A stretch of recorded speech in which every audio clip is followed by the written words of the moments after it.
આજે સવારમાં ઉઠીને તો વાતાવરણ કંઈક આ રીતનું હતું, કારણ કે સવારમાં વહેલા 5 વાગ્યામાં વરસાદ પડી ગયો હતો. પણ સવારમાં 5 વાગે ઉઠે કોણ? હું તો ન ઉઠું હો, પણ તોય ઉઠવું પડ્યું. શક્તિભાઈને ટિફિન બનાવવાનું હતું ને, એટલે સવારમાં એને સ્કૂલે જવાનું હતું, એટલે ટિફિન રેડી કરી નાખ્યું. અને ટિફિન રેડી કરીને પછી અમે પણ નાસ્તો કરવા બેસી ગયા બધા. એમાં રુદાભાઈ ચા દૂધ માગે છે, અને શક્તિ અને રુદ્રાણીબેન નાસ્તો કરવા બેસાડી દીધા, અને હું પણ કરવા બેસી ગઈ. પછી મેં લઈ લીધું ઘરનું કામ. બહાર વરસાદ આવતો હતો ને, એટલે ઘરમાં બધું ચોખ્ખું કરી નાખ્યું, મસ્ત એકદમ ક્લીન એન્ડ ક્લિયર સાફ કરી નાખ્યું. અને બહારનું વાતાવરણ પણ હજી એવું ને એવું જ હતું, વરસાદ જ હતો આજ આખો દિવસ બહુ જ તે. તો પછી અમે બપોર કરનાર નીકળી ગયા તળાજા. મારે જવાનું હતું તળાજા, થોડીક વસ્તુની ખરીદી કરવાની હતી, અને શાકભાજી નહોતું, એટલે મેં કીધું ચાલો જઈએ તળાજા. એટલે બહાર જોયું તો વાતાવરણ પણ એવું જ હતું, ને બધું બહુ પાણી ભરાઈ ગયું હતું. વાડીઓમાં બધાને વાડીમાં પાણી ભરાઈ ગયેલું હતું. પછી અમે પહોંચી ગયા પાછા લીલી વાવ, તળાજાની બાજુનું ગામ છે અમારી. ત્યાં લીલી વાવમાં એક નાળું આવે છે મારે, બહુ મોટું છે. એનું બાંધકામ સરસ થઈ ગયું અત્યારે, પણ બહુ પણ આખું ભરાઈ ગયું હતું. એનું તે નાળું આખું અમારું ભરાઈ ગયું હતું લીલી વાવનું. પછી અમે પહોંચી ગયા તળાજા. તળાજા જો ડુંગરો દેખાઈશ ને તળાજાનો, એ તળાજા છે અમારું. એટલે અમે તળાજાની બજારમાં આવ્યા, પણ બજારમાં બધે પાણી તે, કારણ કે બહુ વરસાદ હતો આજે, એટલે બહુ પાણી હતું. બધી માર્કેટમાંય પાણી હતું બહુ જ તે. એટલે ત્યાં કાંઈ ટાઈમ ન મળ્યો વિડીયો ઉતારવાનો. પછી તો હું ઘરે આવી ગયા, ને ઘરે આવીને મેં મારા માટે કરાવેલા હતા ચશ્મા, એ પણ લીધા.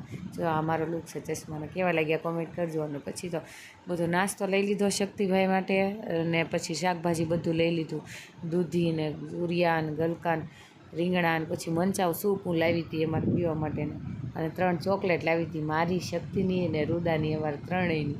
અને ચોકલેટ બહુ ભાવે એટલે.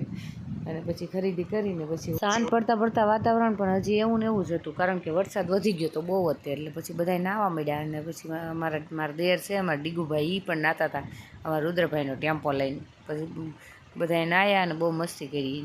વરસાદ પણ બહુ જ હતો એમ.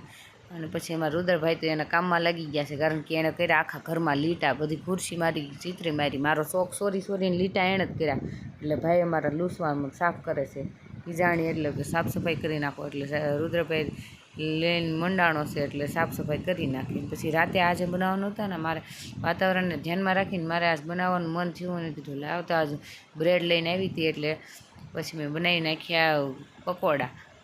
બટેટા બાફેલા હતા અગાઉ જ તે. અને પછી એમાં લીલા મરચાં, આદુ લસણ મરચાંની પેસ્ટ નાખી દીધી. પછી લાલ મરચું, હળદર, મીઠું અને ખાંડ ને બધું ઉપરથી વભરાવીને સરસ મજાનું મિક્સ કરી નાખ્યું.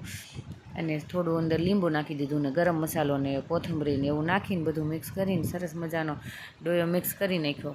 બટેટાનો છૂંદો તૈયાર થઈ ગયો ને, પછી મેં એક તપેલીમાં ચણાનો લોટ લીધો, અને એની અંદર ડોયો મિક્સ કરી નાખ્યો, જેમાં મીઠું, મરચું, હળદર ઉપરથી નાખીને પાણી નાખીને સરસ મજાનો ડો તૈયાર કરી નાખ્યો. એમાં છે ને મારે બ્રેડ પલાળીને એમાં નાખવાની હતી, એટલે તળીને પછી મેં બનાવી નાખ્યા પકોડા સરસ મજાના. અને જુઓ તો પકોડા બનીને તૈયાર રેડી થઈ ગયા છે, અને શક્તિભાઈને ડીશ આપી દીધી છે. શક્તિભાઈ ખાઈને બતાવશે તમને કેવા લાગ્યા. એટલે શક્તિભાઈને તો બહુ ભાવ્યા, અને રુદ્રભાઈના રિવ્યૂ પણ જાણી લઈએ.